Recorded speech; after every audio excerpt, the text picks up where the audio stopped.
Chapter 15. Mr. Pendanski filled the canteens. The warden got a pitchfork out of the back of the pickup. She poked it through X-Ray's dirt pile to see if anything else might have been buried in there as well. "After you drop off X-Ray, I want you to bring back 3 wheelbarrows," she said. X-Ray got in the pickup. As the truck pulled away, he leaned out the wide window and waved. "Zero," said the warden, "I want you to take over X-Ray's hole." She seemed to know that Zero was the fastest digger. "Armpit and Squid, you will keep digging where you have been," she said, "but you're each going to have a helper. Zigzag, you help Armpit, Magnet will help Squid. And Caveman, you'll work with Zero. We're going to dig the dirt twice. Zero will dig it out of the hole, and Caveman will carefully shovel it into a wheelbarrow. Zigzag will do the same for Armpit, and the same with Magnet and Squid. We don't want to miss anything. If either of you find something, you'll both get the rest of the day off and a double shower. When the wheelbarrows are full, you are to dump them away from this area. We don't want any dirt piles to get in the way." The warden remained at the site for the remainder of the day, along with Mr. Pendanski and Mr. Sir, who showed up after a while. Occasionally, Mr. Sir would leave to take water to the other groups of campers, but otherwise, he and the water truck stayed parked there. The warden saw to it that nobody in Group D was ever thirsty.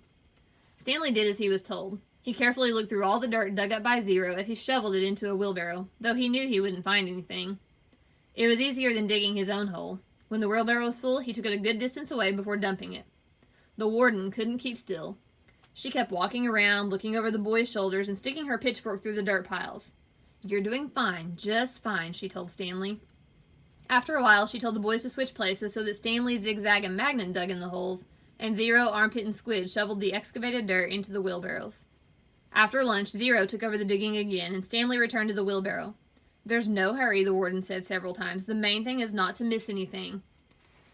The boys dug until each hole was well over 6 feet deep and wide. Still, it was easier for 2 boys to dig a 6-foot hole than it was for 1 boy to dig a 5-foot hole. "All right, that's enough for today," the warden said. "I've waited this long. I can wait another day." Mr. Sir drove her back to her cabin. "I wonder how she knew all our names," Stanley said as he walked back to the compound. "She watches us all the time," said Zigzag.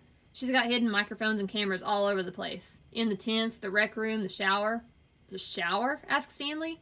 He wondered if Zigzag was just being paranoid. "The cameras are tiny," said Armpit. "No bigger than the toenail on your little toe." Stanley had his doubts about that. He didn't think they could make cameras that small. Microphones? Maybe.